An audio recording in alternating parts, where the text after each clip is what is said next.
எல்லாருக்கும் வணக்கம். இன்னைக்கு ஒரே பாத்திரத்தில் ரொம்ப ஈஸியாக நல்ல ஒரு டேஸ்டான கோயம்புத்தூர் ஸ்டைலில் அரிசி பருப்பு சாதம் எப்படி செய்யுதுன்னு பார்க்கலாம் வாங்க. இப்போ ஒரு குக்கர் வச்சுக்கலாம். குக்கர் சூடானதும் 2 டேபிள் ஸ்பூன் அளவுக்கு எண்ணெய் சேர்த்துடலாம்.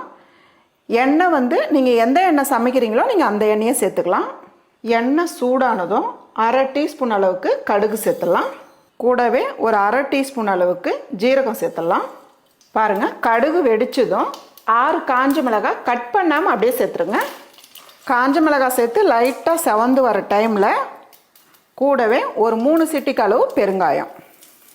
இது கூடவே நான் 100 கிராம் சின்ன வெங்காயம் எடுத்து கட் பண்ணி வச்சுருக்கேன். பெரிய சைஸாகவே கட் பண்ணி வச்சுருக்கேன். இதை சேர்த்துக்கலாம். நான் கொஞ்சம் எக்ஸ்ட்ரா பெரிய வெங்காயமும் 1 வெங்காயம் எடுத்து கட் பண்ணி வச்சுருக்கேன். இதையும் சேர்த்துக்கலாம். இதெல்லாம் சேர்த்து நல்லா வதக்கிடுங்க. கூடவே தேவையான அளவு கருவேப்பிலை சேர்த்துக்கலாம். கொஞ்சமாக வெங்காயம் சேர்த்து ஓரளவுக்கு நல்லா வதக்கிடுங்கம்மா. இந்த ரைஸ் ரொம்ப ஈஸியான ரைஸு. அதே போல் சாப்பிட்றதுக்கு ரொம்பவே சூப்பராக இருக்கும் டேஸ்ட்டு. நம்ம வீட்டில் டக்குன்னு விருந்தாளி யாருன்னா வந்துட்டாங்கன்னா ரொம்ப ஈஸியாக டக்குன்னு செஞ்சு கொடுத்துடலாம்.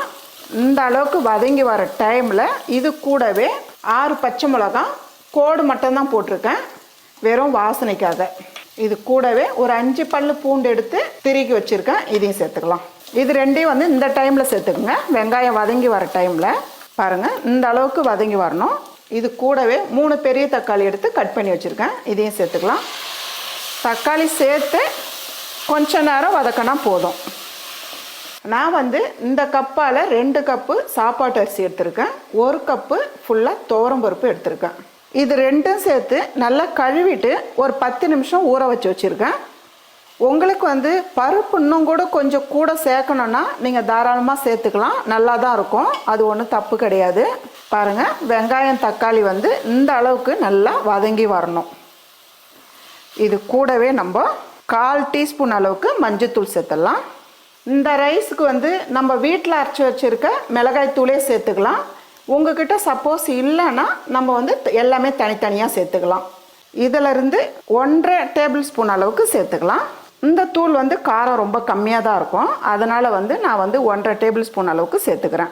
இது சேர்த்துட்டு நல்லா கலந்துருங்க. எந்த கப்பில் சேர்க்குறீங்களோ அதே கப் எடுத்துக்கோங்க. அரிசியும் பருப்பும் சேர்த்து 3 கப்பு.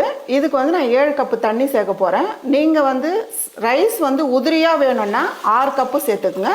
நல்லா குழஞ்சி வேணும்னா 7 கப்பு சேர்த்துக்கலாம். பாருங்கள், நான் 7 கப் அளவுக்கு தண்ணி சேர்த்துருக்கேன்.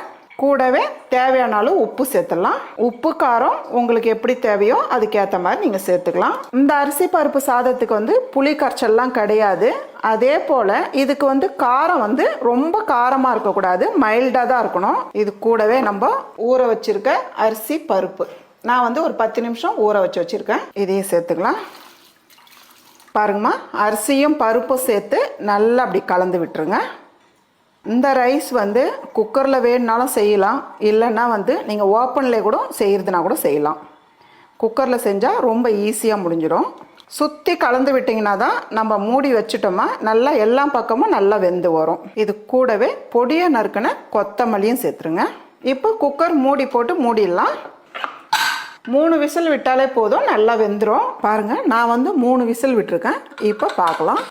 பாருங்கம்மா, எவ்வளோ சூப்பராக நல்லா வெந்திருக்கு பாருங்கள். ரைஸ் கரெக்டான பதத்தில் நல்லா வெந்திருக்கு பாருங்கள். அதே போல் தண்ணியோட அளவும் ரொம்ப கரெக்டாக இருக்குது பாருங்கள். ரொம்ப குழகுழன்னு இருக்கக்கூடாது, அதே போல் ரொம்ப உதிரியாகவும் இருக்கக்கூடாது இந்த ரைஸ்.